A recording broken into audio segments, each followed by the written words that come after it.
el fin o el final de la era presente. El final de la era presente es el tema de esta conferencia.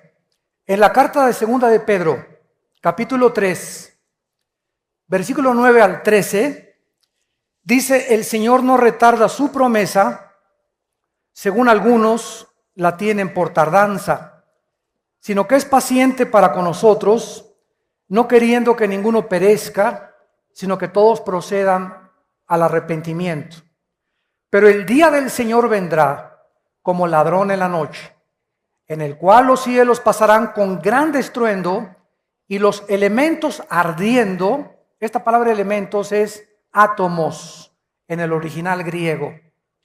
O sea, las partículas atómicas que se conocen en la materia van a ser deshechas, y la tierra y las obras que en ella hay serán quemadas. Puesto que todas estas cosas han de ser deshechas, ¿cómo no debéis vosotros andar en santa y piadosa manera de vivir, esperando y apresurándonos para la venida del día de Dios, en el cual los cielos, encendiéndose, serán deshechos, y los elementos, siendo quemados, se fundirán? Pero nosotros esperamos, según sus promesas, cielos y nueva tierra, nueva donde mora la justicia. Vamos en esta tarde a abarcar 3 temas, porque se habla mucho, ¿verdad?, que en el 2012 ya dimos una conferencia, se va a acabar el mundo. Otros que en el 2015 han salido libros que en el 2008 también iba a pasar algo tremendo. Y en medio de toda esta confusión vamos a ver lo que la Biblia nos enseña de cuándo comenzó la era presente, bíblicamente, que estamos viviendo, que se llama la época de la iglesia. ¿Cuándo va a terminar la época de la iglesia? ¿Cuándo va a ser el final del sistema mundial? O sea, de los gobiernos civiles. ¿Y cuándo va a ser el final de nuestro planeta natural? Vamos a comenzar con el fin de la era presente. La Biblia nos enseña que la raza humana entró en una nueva dimensión el día de Pentecostés, 30 años después de Jesucristo, aproximadamente. El Espíritu Santo en el Antiguo Testamento no había trabajado, operado, actuado como comenzó a trabajar después de que Cristo resucitó, porque el Espíritu Santo bajó gracias a que Cristo ascendió y Cristo pidió al Padre que nos mandara al Espíritu Santo. Así que la venida del Espíritu Santo a nosotros es la respuesta de una oración que Cristo hizo. Entonces, en Pentecostés el Espíritu Santo cayó sobre las personas creyentes para entrar a vivir dentro de ellas siempre hasta la resurrección de nuestros cuerpos. O sea, el Espíritu Santo no se te va a salir jamás si eres cristiano. Le puedes causar dolor, le puedes causar tristeza y lo puedes apagar.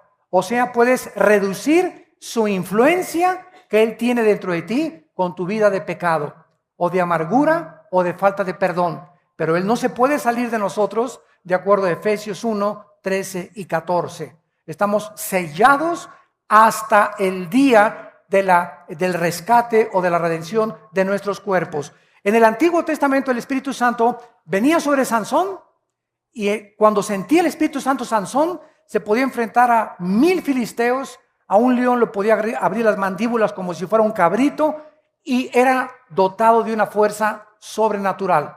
El Espíritu Santo se iba, Sansón no podía ni ganarle vencidas a nadie. Cuando venía sobre el Espíritu Santo sobre David, comenzaba David a escribir el Salmo 22. Dios mío, ¿por qué me han desamparado? Sobre mi ropa echaron suertes, mi corazón ha sido deshecho como la cera. David comienza a escribir los salmos proféticamente sin que él supiera que estaba escribiendo algo que vendría 1000 años después, siendo inspirado por el Espíritu Santo. Cuando los profetas escribían inspirados por el Espíritu Santo, y el Espíritu Santo se iba de ellos y bajaba, subía y bajaba, no estaba permanentemente en la tierra. En Pentecostés el Espíritu Santo cayó sobre los creyentes, Y desde ese día hasta nuestros días, el Espíritu Santo mora dentro de cada creyente y se le llama la unción. No hay tal cosa como una unción de prosperidad. O como dicen en muchos lugares, voy a ir con un hermano para que me dé una doble unción. Eso lo ves en la Biblia del Mormón. Eso lo encuentras en la revista Duda. O tal vez en el Evangelio de Juan Diego. ¿Dónde está en la Biblia una doble unción? Cuando somos ungidos una sola vez. Dice Romanos 8, y el que no tiene el Espíritu de Cristo no es de Él. Entonces, esa unción dentro de mí, que es la presencia de Dios en el Espíritu Santo, la tengo que mantener yo para que pueda yo cada vez rendirme más a Él, y mientras más santidad pueda yo alcanzar, más poder tengo en mi vida cristiana. La santidad no es automática. Abraham, recíbalo, pum, pum, pum, pum, pum. Y todos pasan y otros comienzan a hacerse así y otros. Y comienza la iglesia a convertirse, ¿verdad? Ya no en un lugar verdaderamente santo, sino en un lugar de desorden, en un lugar donde la gente, bien lo decía Hitler, estoy convencido que a la gente hay que manejarla por las emociones y nunca por la razón. Esas fueron palabras de Adolfo Hitler. Hitler estaba convencido que cuando ponían a miles de personas en un estadio y todas creían lo mismo, las personas que no creían eran absorbidas por las emociones de los que estaban junto con ellos. Velo en los grupos de rock. Ve un conjunto de rock de los Rolling Stones o de Michael Jackson. ¡Ah! Y si tú no eres fan de Michael Jackson o de ellos, ¿verdad? Te contagia y te absorbe y te jala la misma corriente que está gobernando a todos los que están ahí. No usan la razón, chillándole. Si pudiera Ricky Martin aventarse, lo encuerarían ahí, ¿verdad? O a los cantantes de rock, porque se vuelven locas las mujeres, y hay hombres que también lo hacen, porque ya no hay razón, ya no piensan, sus emociones los controlan totalmente, porque Hitler tenía razón, el hombre es manejado por las emociones y no por la razón. Por eso triunfaron sus conferencias de él, porque metía en una ola de emocionalismo a la gente, que la gente acababa rindiéndose y creyendo que el Tercer Reich conquistaría el mundo entero. Entonces, esto es lo que está pasando en muchas iglesias cristianas, porque el diablo lo sabe. Entonces, cuando caemos en el emocionalismo, las emociones no son malas, no me malentiendan, pero cuando caemos en un emocionalismo antibíblico, es cuando comenzamos a equivocarnos del camino, porque esto no es de Dios. Entonces, esta unción, ¿verdad?, que es el Espíritu Santo, comenzó en el día de Pentecostés. Vayamos a Hechos capítulo 2 y veamos que de acuerdo al apóstol Pedro, los últimos días que tanto se habla, comenzaron desde Pentecostés hasta nuestros días. Repito, los últimos días, la última economía de Dios, la última dispensación de Dios para el mundo ha sido desde hace 2000 años a nuestros días. Estamos viviendo los últimos días. Dice Hechos capítulo 2, versículo 14. Entonces Pedro poniéndose en pie, alzó la voz y les dijo: los que habitáis en Jerusalén, esto sea notorio y oigan mis palabras. Versículo 17. Y en los últimos días, en los postreros días, dice Dios, derramaré mi espíritu sobre toda carne. Vuestros hijos y vuestras hijas profetizarán, vuestros jóvenes verán visiones, vuestros ancianos soñarán sueños, sobre mis siervos y mis siervas derramaré mi espíritu y profetizarán. Eso significa que ahora el Espíritu Santo vendría no solamente sobre los judíos, sino también sobre los gentiles. Eso significa sobre toda carne. Ya no había judío, ni griego, ni gentil para Dios. Todo mundo que creyera en el nombre de Jesús era fundido, era amalgamado, identificado con el cuerpo de Jesucristo. Si tú tienes al Espíritu Santo, no me importa que te llames bautista, o presbiteriano, o nazareno, o que vengas de Villanueva para el Mundo, o de Amistad Cristiana, o de Calacuaya, tú eres mi hermano si tú tienes al Espíritu Santo. Los títulos de las iglesias, nosotros se los hemos puesto, pero lo que nos hace cristianos es el Espíritu Santo. Muy bien. Dice también la Biblia que no solamente en ese día se convirtieron 3000 almas, sino que todos fueron llenos del Espíritu Santo. En Hebreos capítulo 1, versículo 2, se repite la misma verdad. En los postreros días, o sea, en los últimos días, Dios nos ha hablado por el Hijo. De Pentecostés hasta nuestros días, la última palabra de Dios para nosotros es Jesucristo. Antes de Jesucristo, Dios, dice el versículo 1, habiendo hablado muchas veces, por sueños, por visiones, por apariciones, otros oyeron la voz audible de Dios. Así habló Dios en el Antiguo Testamento. De Pentecostés a nuestros días, Cristo ha traído la última palabra a nosotros. La revelación de Dios, síganme con mucho cuidado, la revelación de Dios ya está completa. Esto se llama la Biblia. La Biblia es la revelación de Dios. Ya no hay más revelaciones, porque la Biblia está completa. Apocalipsis 22, el que le agregue a esta revelación o el que le quite a esta revelación, dice la Biblia, las maldiciones de este libro vendrán sobre su persona. Ahora nosotros no tenemos revelaciones, tenemos iluminación. Ahora necesitamos ser iluminados para poder entender lo que ya está revelado. Ten cuidado cuando alguien diga, tengo una nueva revelación. O el Espíritu Santo me reveló. Tal vez muchos por ignorancia. La palabra es me iluminó. La revelación ya está completa. Ya no hay más revelaciones de Dios. Ya está, lo que Dios tenía que decirnos está en este libro. Ya no hay nada más que Dios nos tenga que decir más que lo que está en este libro.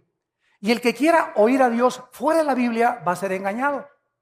Por eso oyen que profecías, que visiones, que sueños, etcétera, etcétera. Si algo tú oyes fuera de Dios que no está de acuerdo con la palabra de Dios, no es de Dios. La Biblia es la balanza, la Biblia es el termómetro, la Biblia es el barómetro, la Biblia es todo lo que pesa y lo que puede decirnos qué es la verdad. A la ley y al testimonio. Si no está aquí, no les ha amanecido.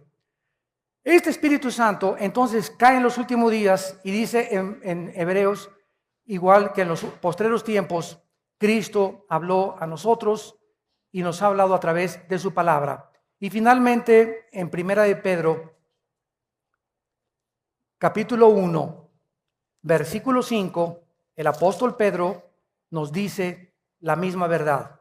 Primera de Pedro 1:5, somos guardados por el poder de Dios para alcanzar la salvación que está preparada para ser manifestada en el tiempo postrero, en lo cual nos alegramos ahora con diversas pruebas, para que, probada nuestra fe, mucho más preciosa que el oro, sea hallada en alabanza, gloria y honra cuando sea manifestado Jesucristo.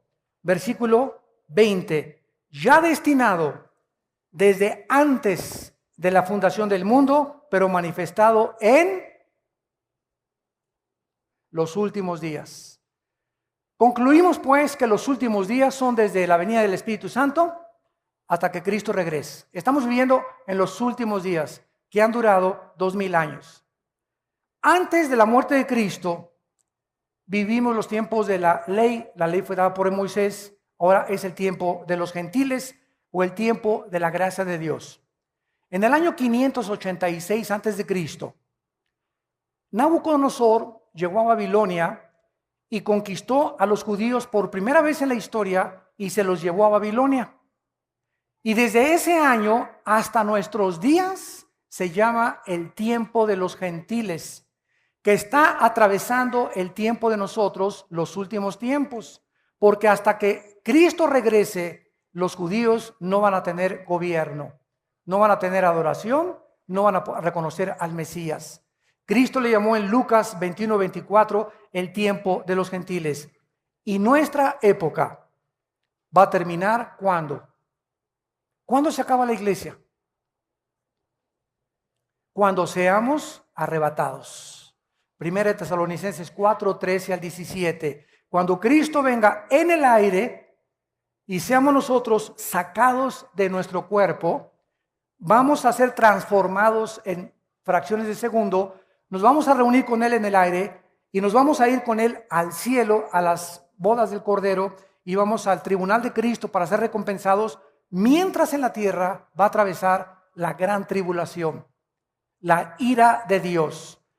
Hasta que la iglesia esté en el mundo, el Espíritu Santo operará como está operando ahorita. Cuando la iglesia sea sacada del mundo, el Espíritu Santo claro que va a seguir en el mundo porque Él es omnipresente, pero va a actuar solamente sobre 144,000 judíos que van a ganar a otras personas también para Cristo o para el Evangelio de Dios, y los que se conviertan en la tribulación van a ser guiados también por el Espíritu de Dios. Pero la iglesia desaparece totalmente en el tiempo de la gran tribulación.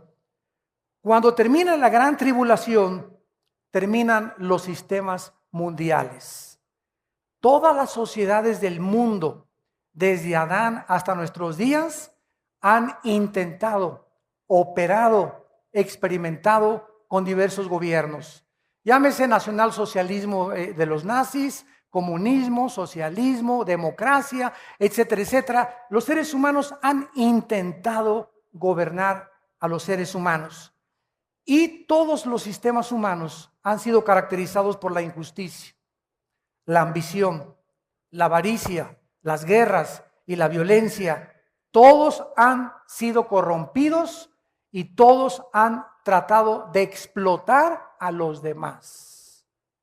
Si tú criticas a tu gobierno, que tu gobierno te explota, ustedes que ven por la televisión, no te critiques a tu gobierno porque tú explotas a tu esposa. Si tú a tu esposa no le das un día de descanso y no la tratas como una reina, la estás explotando. Si a tu esposa la usas solamente para tener relaciones sexuales, la estás explotando porque es un objeto para ti, para poder satisfacerte y para que te haga los chilaquiles y los huevos con chorizo en la mañana. Si tú a tus hijos no los recompensas y no los ayudas, lo estás explotando. Si tú tienes un negocio y a tus empleados no les das el salario que dice la ley y trabajan 10 horas sin que les pagues tiempo extra, los estás explotando. Esta es la naturaleza humana. Buscamos siempre a los demás para poder enriquecernos nosotros. Y cuando eso sucede es cuando se corrompe la sociedad. Cuando comenzamos a echar a perder absolutamente todo. Dice en Santiago capítulo 4, versículo 1 y 2. Santiago capítulo 4, versículo 1 y 2. Esta verdad.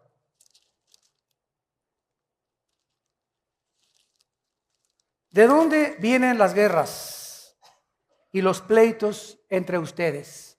Bueno, unos le echan la culpa a la economía, otros le echan la culpa a la mala educación, otros le echan la culpa al gobierno, etcétera, etcétera, pero el problema somos nosotros. ¿De dónde vienen las guerras y los pleitos en los matrimonios? Padres contra hijos, hijos contra padres, protestantes contra católicos, católicos contra protestantes, árabes contra judíos, judíos contra árabes, negros contra blancos, blancos contra negros, etcétera, etcétera. ¿De dónde viene siempre el mundo? Los conflictos, que dice la Biblia, de nuestras pasiones.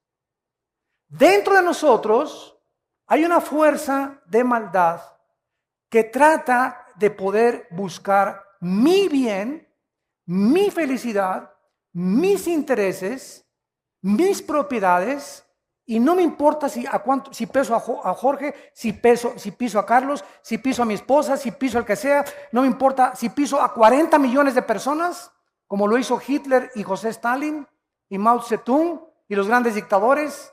No me importa cuántas personas me llevo de por medio, si al final yo me corono. Y si llego a la cima y si alcanzo lo que mi alma desea. Pero a la gente la voy a usar. ¿Por qué? Porque dentro de nosotros existe esa tendencia de poder vivir para nosotros mismos. Viene Cristo al mundo y nos revela y nos dice: el problema está dentro de ustedes, seres humanos, y se llama ego. Y si no haces morir dentro de ti el ego y no cargas tu cruz y me sigues, no puedes decirte cristiano. Y cuando viene Cristo a nuestra vida, comenzamos a sufrir los cristianos, porque nos damos cuenta que es lo más difícil que hay en la vida, morir a nuestro ego, sufrir injusticias y amar a los que nos persiguen, bendecir a nuestros enemigos y poder ser misericordiosos y compasivos con la gente y no vengarnos por nosotros mismos. Porque va en contra de nuestra naturaleza natural, va en contra de todo lo que ya traemos por dentro. Entonces esto es imposible humanamente. El Espíritu Santo entra en nuestra vida para capacitarnos y poder dotarnos de un poder sobrenatural, porque no nos ha dado Dios un espíritu de cobardía, sino de poder, amor y dominio propio. Por eso, ¿quiénes son los más cobardes? Los borrachos, parranderos y jugadores. Un hombre que no le es fiel a su esposa es el hombre más cobarde que existe, porque para serle fiel a tu esposa necesitas pantalones para poder aguantarte con la que tienes junto.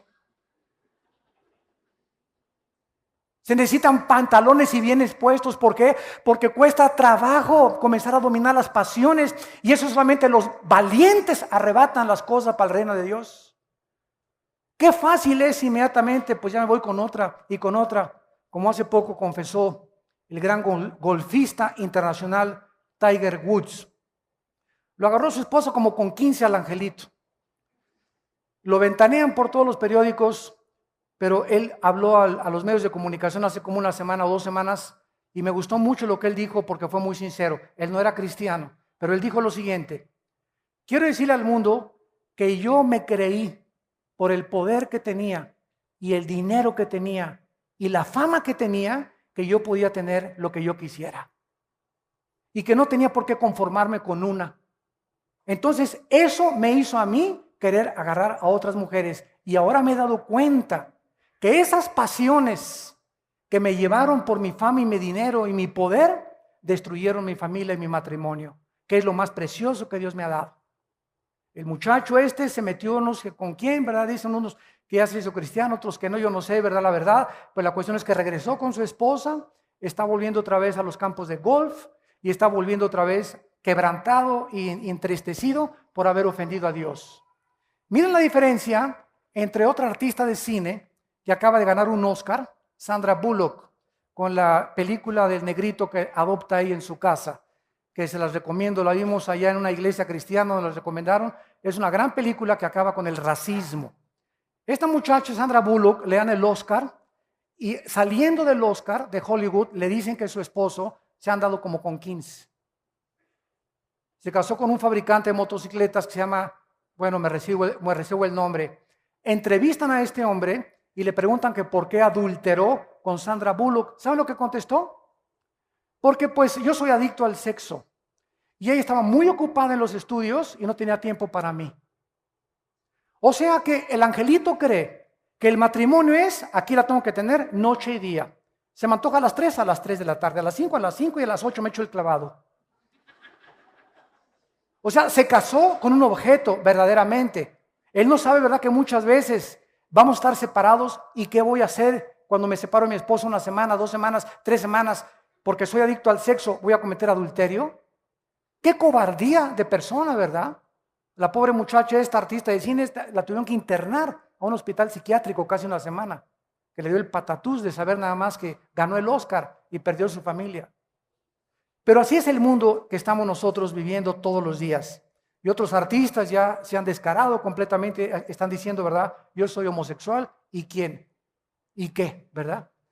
Diciéndole al mundo, ¿verdad?, quiero decirles, ¿verdad?, que esto es natural, esto es normal, y todos, como es, representa un icono de todo lo que es la fama y el poder. Todos, ¿verdad?, los que lo siguen, pues si él es, entonces no tengo por qué avergonzarme yo también.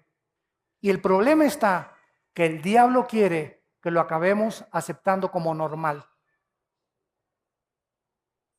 Que la sociedad, al ver pues ese artista y ese desfile y esta persona y este comentarista y este político, y comenzamos a vernos rodeados de gente rara, la gente lo acepte como normal y crean que es normal ya también los matrimonios gays, cuando a los ojos de Dios es una abominación, y los homosexuales no heredarán el reino de Dios. Dios ama a los homosexuales que me están oyendo, y a las lesbianas las ama Dios. Pero Dios te dice que te arrepientas porque es antinatural. Para que tú puedas vivir una vida natural, tienes que vivir de acuerdo a las leyes de Dios. Pero el mundo lo está aceptando como normal. Y de eso se trata, que lo aceptemos como normal, para que creamos que es normal y podamos saber que es un estilo de vida en lugar de llamarle pecado. Al crimen ya no es asesinato, es eliminación por causa del Estado. El robo ya no es robo, es expropiación. Y comenzamos a cambiarle el nombre y barnizar el pecado más bonito, con otro vestido, para que lo podamos aceptar. Es el engaño hacia donde el mundo se está dirigiendo. Dice aquí en Santiago 4 que las pasiones combaten dentro de nosotros, codician y no tienen, matan y arden de envidia, no pueden alcanzar, combaten y luchan, pero no tienen lo que desean porque no piden, y cuando piden no reciben porque piden mal para gastar en vuestros deleites. Yo regularmente, cuando tengo tiempo, casi siempre acabando el servicio me voy al aeropuerto.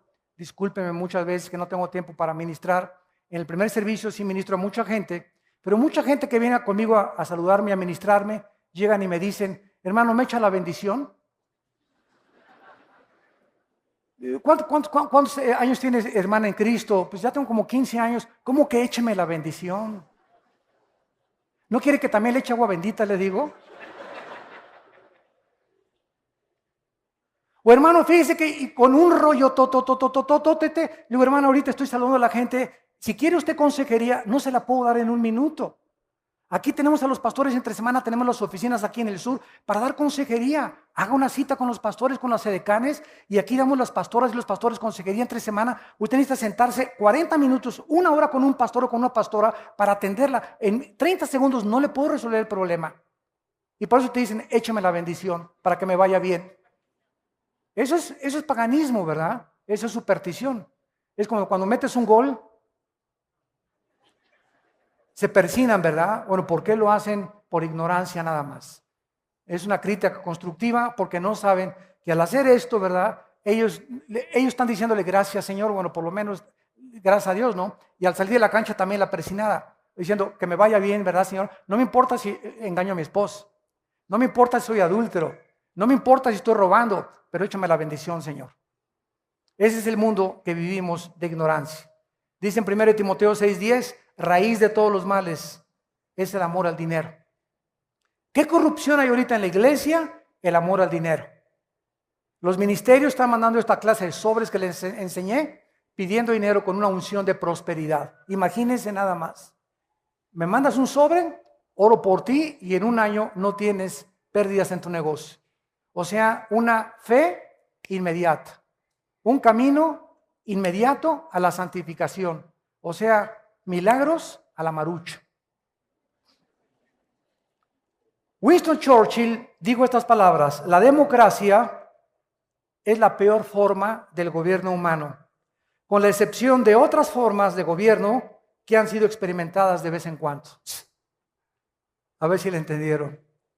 Churchill dijo: la democracia es la peor forma de gobierno humano, con la excepción de otras formas de gobierno que han sido experimentadas o tratadas de vez en cuando. En otras palabras, dentro de los gobiernos, lo mejor es la democracia. Pero ¿tú sabes lo que es la democracia? Que se está tratando de imponer en el mundo entero porque es la única forma de gobierno que evita dictaduras. Es la única razón por la cual se apela a la democracia. Pero ¿sabes qué es la democracia? El gobierno del pueblo. Demos, pueblo, kratos, poder o gobierno. Democracia significa que el pueblo gobierna, no yo el presidente. Ustedes gobiernan. Y si a ustedes les gusta la homosexualidad, nosotros la legislamos. Si ustedes van a favor de que se hace un censo, que se legalicen las drogas, los legisladores legislamos porque el pueblo hay que darle lo que el pueblo quiere. ¿Ustedes creen que eso es gobierno? Imagínense en las iglesias, que haya democracia en las iglesias. Pues votamos que ese pastor no nos gusta. Sáquenlo. O nos aburre. O que hay iglesias, yo conozco, que votan para ver qué pastor ponen. Se llaman nicolaitas. Iglesias gobernadas por el pueblo y no por un grupo de líderes. Y en la iglesia no hay democracia, hay teocracia. Es el gobierno de Dios. Las iglesias donde 2 o 3 familias, porque pusieron el techo y la familia Pérez puso la pintura Y la familia Díaz le regaló al pastor el terreno. Entonces ahí se sienta la familia Díaz y el pastor habla contra el adulterio. A ver, venga para acá, don Filemón. A mí no me gusta hoy que predicó, ¿verdad? Bájele 3 rayitas, ¿eh? Acuérdense que yo le di el terreno, ¿verdad? Créanmelo, que está pasando en muchas iglesias, donde familias gobiernan al pastor por los diezmos. Y cuando un pastor, por miedo a correr a don Pancho Pistolas, por adúltero y por todo lo que está haciendo, porque se van los diezmos, porque él es el que más dinero tiene, y el pastor comienza a dudar de sacarlo de la iglesia, hasta que no se arrepienta por medio de los diezmos, el pastor ha prostituido su ministerio. Inmediatamente el Espíritu Santo entre ese pastor se oprime, se comienza a apagar, porque ese pastor está considerando la opinión de los demás y los beneficios externos que lo que dice la palabra de Dios. Si nosotros fuéramos guiados por la opinión de la gente, seríamos entonces manipulados por la gente y no por el Espíritu Santo. Yo les digo a mis pastores, cuando tomemos una decisión, ustedes saben que aquí de esta iglesia corrimos a un pastor por adúltero. 1 año y medio con prostitutas. 1 año y medio con prostitutas. Y cuando lo supe, ¿verdad? Les digo a los pastores, las normas de los líderes son muy grandes. Y hay que sacarlo de en medio hasta que se arrepienta. Y creo que hasta este momento no se ha arrepentido porque después nos vino a demandar a nosotros. Para que ahora lo que él gastó con las prostitutas, nosotros lo paguemos. Sus tarjetas de crédito y todas las deudas que él tiene y a la ruina donde llevó a su familia, quiere que nosotros lo paguemos ahora. Pero cuando nosotros no hacemos eso, a nosotros Dios nos juzga. Pero hay mucha gente, falta misericordia, ¿no? Hay misericordia. Nosotros le dijimos a este hombre, si tú en 1 año te rehabilitas, vamos a ayudar a tu esposa y a tus hijos, pero si tú te levantas, te reinstalamos el ministerio. Pero demuestra que estás arrepentido. A los 5 días que lo exhortamos, nos fue a demandar. A mí me demandó penalmente, como una venganza personal. O sea, lo creemos sinceramente que ni siquiera tenga a Cristo en su corazón.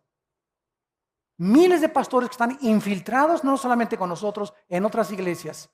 Y tenemos que ser honestos con ustedes. No permitimos nosotros en nuestro liderazgo la falta de santidad. Un pastor que cae en adulterio, hay que sacarlo y hay que rehabilitarlo, que se arrepienta, pero no puede seguir en el ministerio por lo menos 1 o 2 años. Es lo que tarda en sanar el corazón. Son muy elevadas las normas del ministerio y la santidad que Dios nos pone. Y hay otros que apapachan el pecado y lo consienten y por eso no pueden prosperar. Pero que tenemos que tener una conciencia delante de Dios para que Dios pueda bendecirnos y podamos darles cuentas a ustedes de las cosas que hacemos en las decisiones que tenemos que tomar.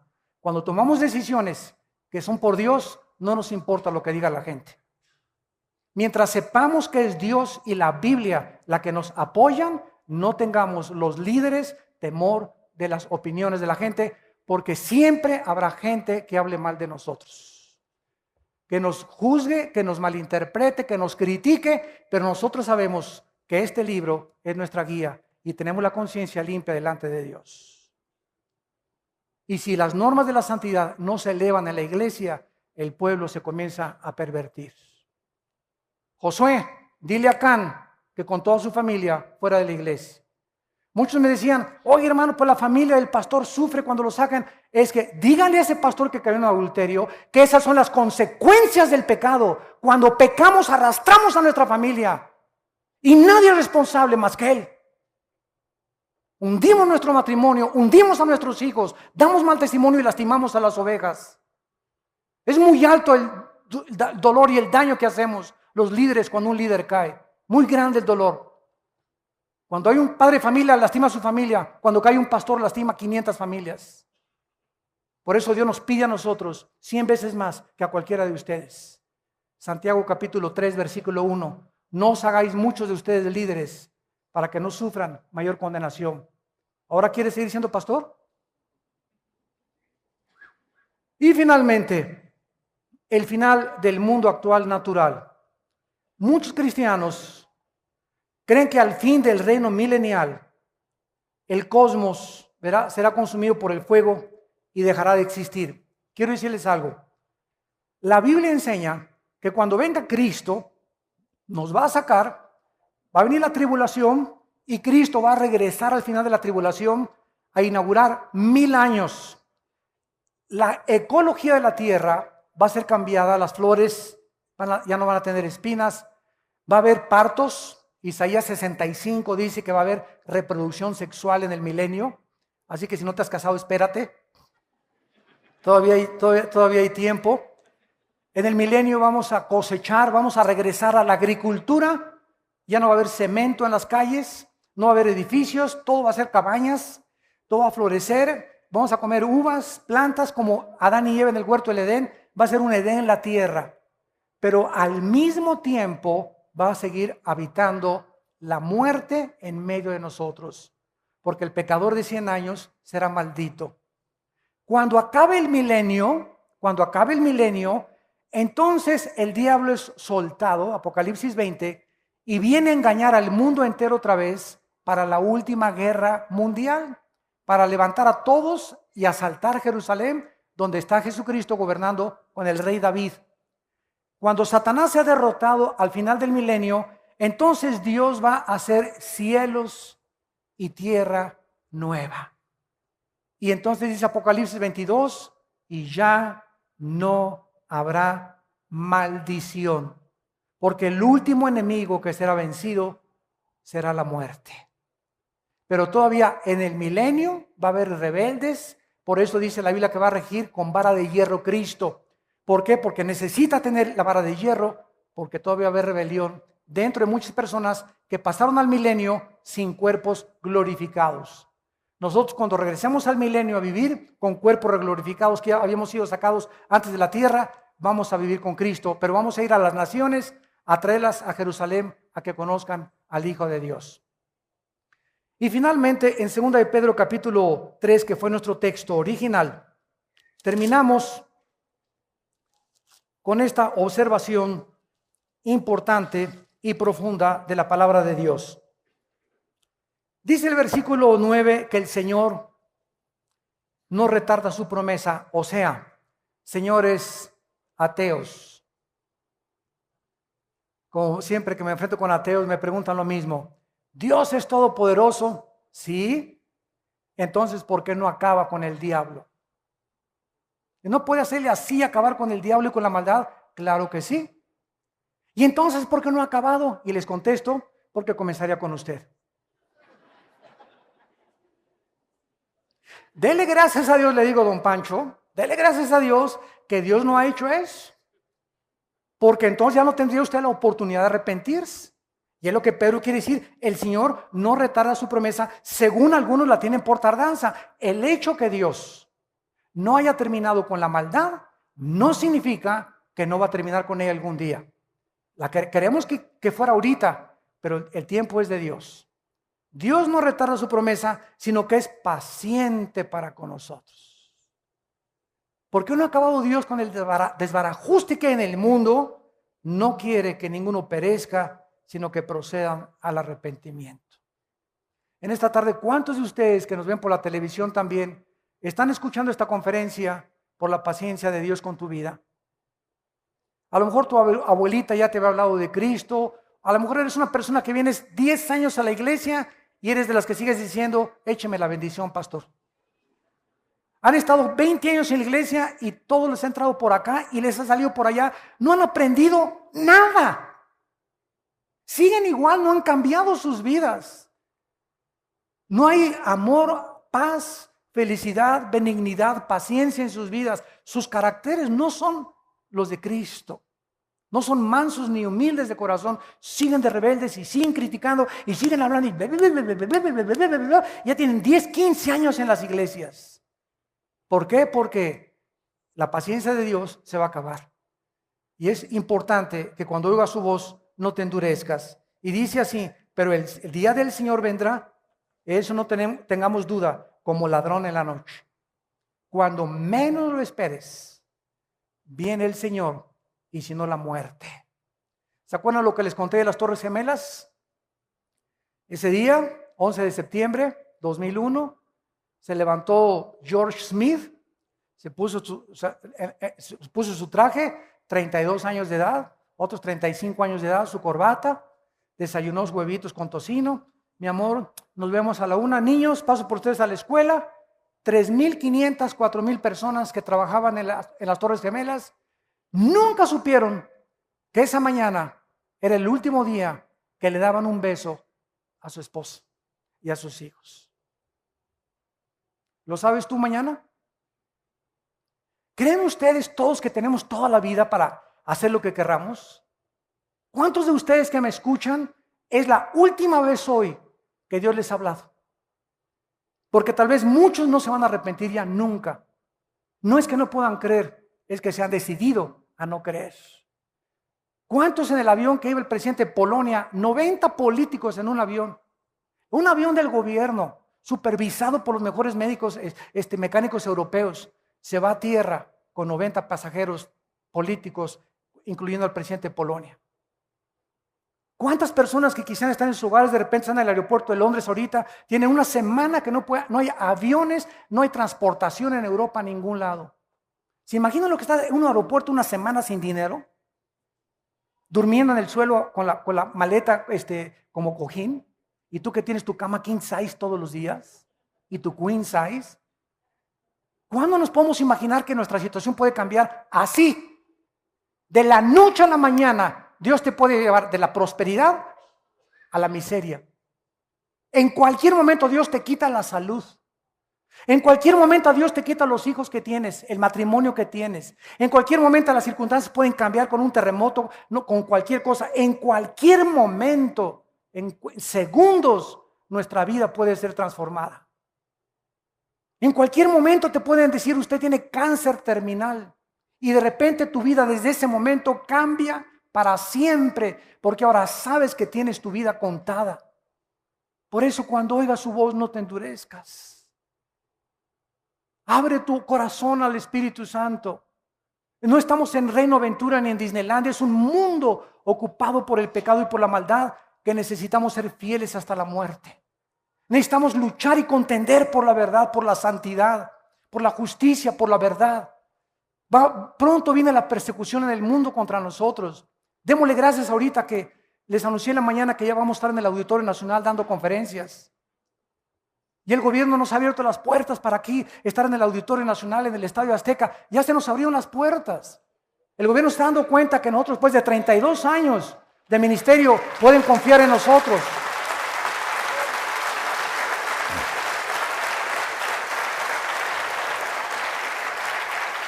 En este México que tenemos ahorita tan violento, donde abunda el pecado, sobreabunda la gracia. Mientras más maldad vemos alrededor, Dios nos da más gracia para poder resistir.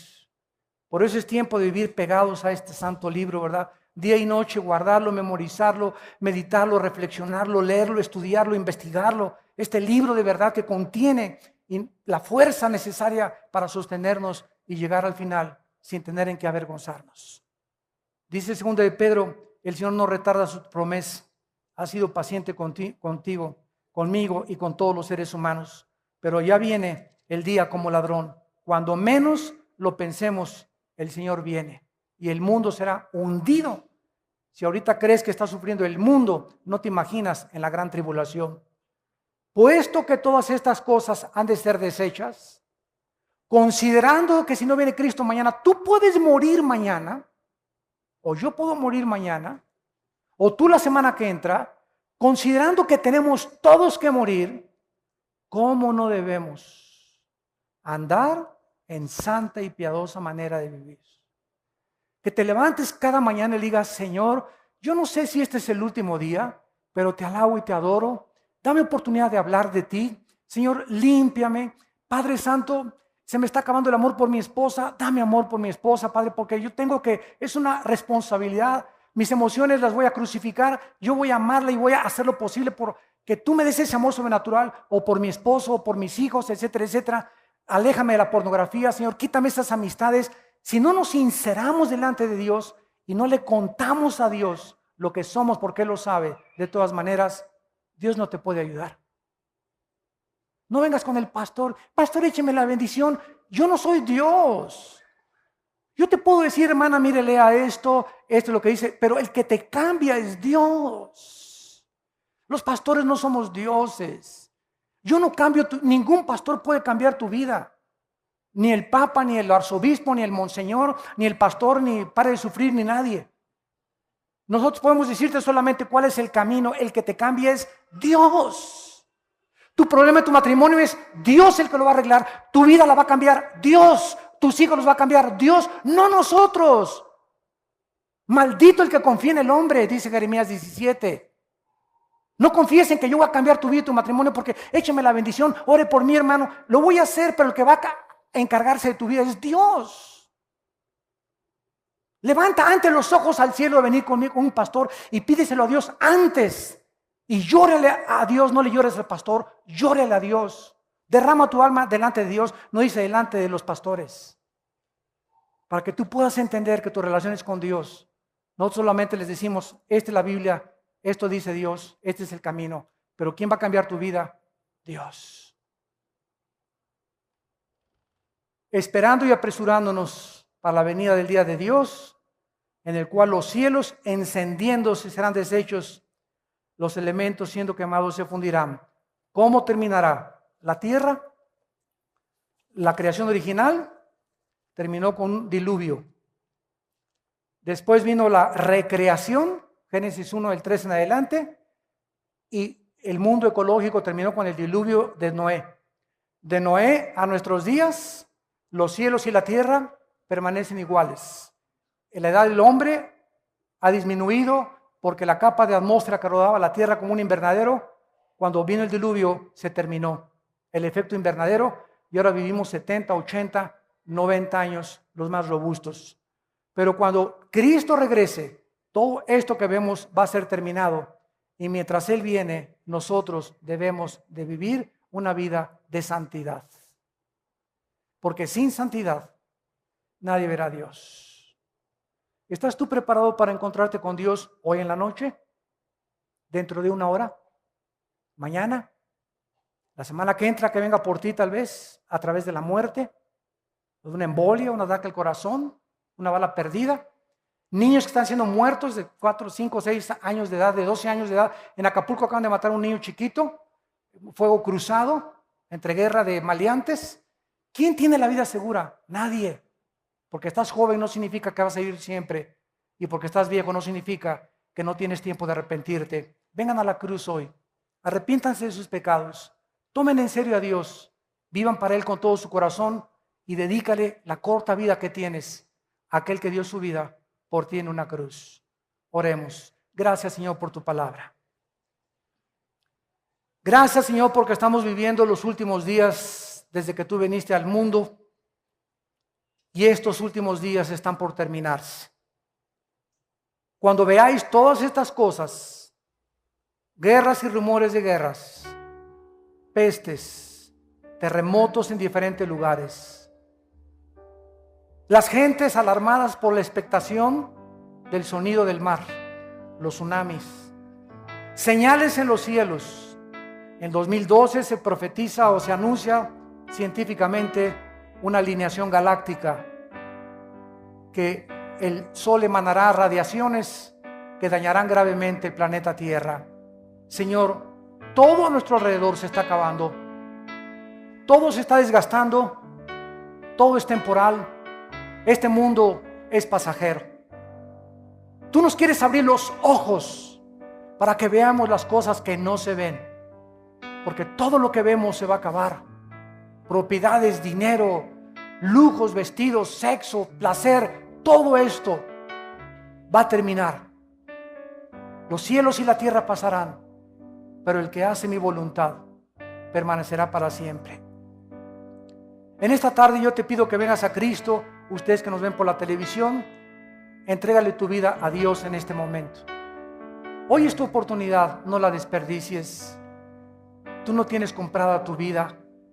Dios te ha dado la capacidad de pensar y de entender que esta vida no lo es todo y que solo en Él vas a encontrar esa paz que estás buscando en otras cosas que no son Él. ¿Qué tengo que hacer para recibir a Cristo? Dile estas palabras ahí desde tu lugar. Señor, te pido perdón por mis pecados, porque he comprendido que la paga del pecado es la muerte. Te pido perdón, Señor, porque he entendido que me has llamado a la santidad y que tú no toleras el pecado. El pecado tiene que ser echado fuera para que yo pueda disfrutar de tus bendiciones. Gracias porque en la cruz Cristo tomó mis pecados sobre su vida, sobre su cuerpo, y a los 3 días se levantó de los muertos para prometerme que va a hacer lo mismo con mi vida. Señor Jesucristo, creo que tú eres el Hijo de Dios, el Salvador, el Mesías prometido. Te invito a mi corazón como mi Señor y mi Salvador. Te pido que me des el poder de vivir para ti, en el nombre de Jesús. Amén.